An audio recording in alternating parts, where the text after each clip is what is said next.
Kunin ko na rin po ang reaksyon ng palasyo tungkol sa sinabi ni VP Sara. Hindi ho kumbinsido ang Vice President sa isinasagawang investigasyon ito ng Pangulo.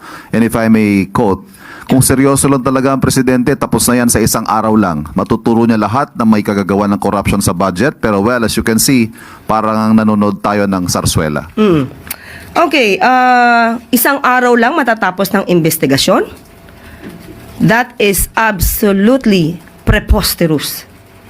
Ang Pangulong Marcos Jr., hindi po siya nagsasagawa ng investigasyon alatokhang way. Nirerespeto ng Pangulo ang due process, nirerespeto ng Pangulo ang human rights. So kaya po dumadaan ang lahat sa proseso.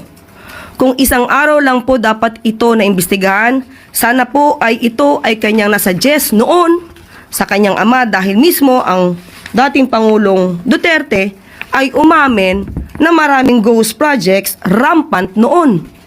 This is November 2020 nilabas. Pero may nasibakbang secretary ng DPWH sa panahon niya.